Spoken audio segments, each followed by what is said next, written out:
কিছুদিন আগে আমি গিয়েছিলাম আমার দিদির বাড়িতে, তো চলো সেই মিনি ব্লগটা তোমাদের সাথে আজকে আমি শেয়ার করি। আমি তনুশ্রী। তো আমি বাড়ি থেকে বেরিয়ে পড়েছিলাম ওই বিকাল বিকাল করে, আমি আর মা গিয়েছিলাম।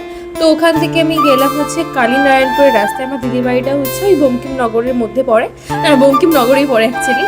তো ওখান থেকে কালীনারায়ণপুর ব্রিজ থেকে আমরা ব্রিজটায় পার করে গিয়েছিলাম আড়ংঘাটের রাস্তার দিকে। ওখান থেকে গেলে একটু শর্টকাট রাস্তা পাওয়া যায়। তো ওখান থেকে মাঠের মধ্যে দিয়ে একটা রাস্তা দিয়ে আমি চলে গিয়েছিলাম আমার দিদির বাড়িতে। তো বাড়িতে পৌঁছে দেখলাম যে ওরা তো কেউ সবাই ঘুমাচ্ছে, মানে কেউ বাইরে নেই। তো ডাকলাম, ডাকার পরে বাইরে বেরোলো। তারপরে ওখানে একটুখানি গল্প টল্প করলাম। আর এই যে আমার দিদির মেয়ে ছোটোটা, তো ওখানে আমরা গেছিলাম হচ্ছে ফুচকা খেতে, কিন্তু ফুচকার দোকানটা বন্ধ ছিল। তারপর আমরা একটু ঝামেলা করলাম, তো ঝামেলাটাকে শোনো। এই কি বলে কুরকুরে নিয়েছিলাম বলে বসে বসে কাঁদছে, আর আমার 60 টাকা দামের আইসক্রিম একা একা বসিয়েছে বসে বসে। এখনো খাচ্ছিল, এই যে এখনো খাচ্ছিল, এই যে রয়েছে। আর আমি 5 টাকা দামের একটা হচ্ছে কুরকুরে নিয়েছি। দাও দাও দাও, ওর কুরকুরের পছন্দ। ও বেড়া দেবো না, পছন্দ দেবো না কুরকুরে। আমরা কুরকুরে দেই নে, ও বউ কষ্ট করে ম্যানেজ করছে।